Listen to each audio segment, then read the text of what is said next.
At its core, working with materials and shaders has remained consistent with the classic 3D system. For those looking to attach a texture such as a checkerboard to a piece of geometry, then there are two main workflows. The first being with a Nuke geometry node like GeoCard, where you take the hidden image input on the right and connect this to any texture you want. The reason the image input has moved to the right as a hidden input rather than sitting at the top of the node like before is because we now allow geometry nodes to connect together without the need of a geoscene or a geomerge node. So the top pipe can be used for connecting to other geometry nodes, and this allows for easier stacking of nodes. The second workflow is for geometry that you may have imported or referenced using the GeoImport or GeoReference node. As these nodes don't have an image input, you can use the new GeoBind material node, which is the new 3D system alternative to apply material. With this node, I can import this model and connect any texture I want. You can also utilize the material knob on the node to bind this to the path of material in your stage if you prefer.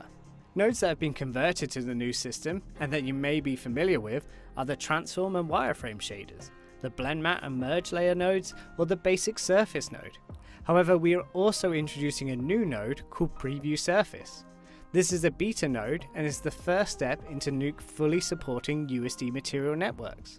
With this node, you can recreate a lot of the workflows you used to with the classic nodes, but working in a USD-based specular or metallic workflow.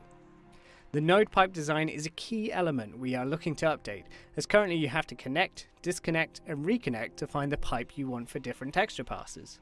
But with this node, you can create more dynamic materials inside of Nuke.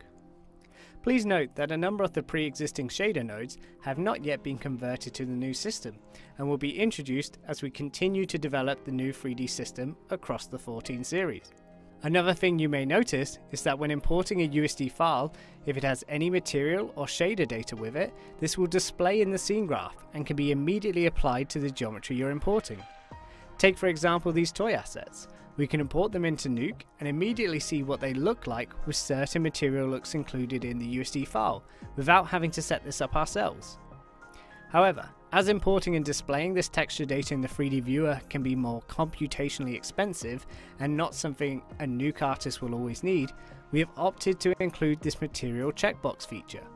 With this, you can decide if you want textures or materials contained within a USD to be rendered through the 3D viewport renderer, and in doing so reduce the import and viewer traversal costs if you just want to work with the geometry data.